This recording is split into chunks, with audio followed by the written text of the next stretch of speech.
Assalamu alaikum YouTube көрүүчүлөр, ат сүйүүчүлөр. Мына бүгүн сатууга тору палтарашка чыкты.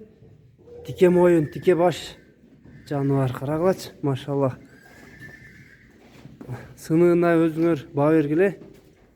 Көп сөз айтпай эле коюн, мынакей. Үстү жактарын карагыла. Моюнун турба моюн экен. Үстү жагы жоон экен. Мына толук көрүнүшүн көрсөтөйүн. Палтарашка туугандар. Сору жагын көрсөтөйүн, жаныбардын сору жагын. Сорузу. Кабак башын көргүлө.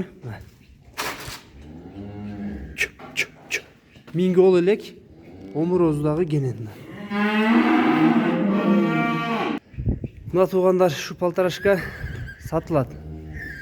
Тареги Аксай району Кербен шаарында жаныбардын. Başın alып жүрүшү, мойнун алып жүрүшү аябай жакшы экен. Бул жерде табырозу бар экен. 11 дейби же 77 дегенби? Ушундай табырозу бар экен.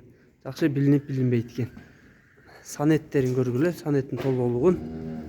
Алдын колдун булчуңдарын көргүлө. Туяктары, арканкы туяктары, алдыңкы туяктары өзү калыптыр. 40 кош керек болуп калыптыр. Ден соолугу, ичип жеши, буту башы бардыгы жайында экен. Өзүңөр көрүп баа бергиле палтарашкага. Мына туугандар, палтарашка ушул болду.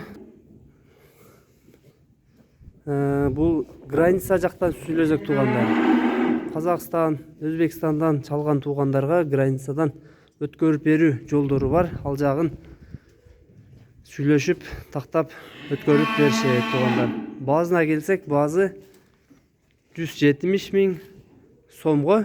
Азыр долларга дагы эсептеп айтып коебуз.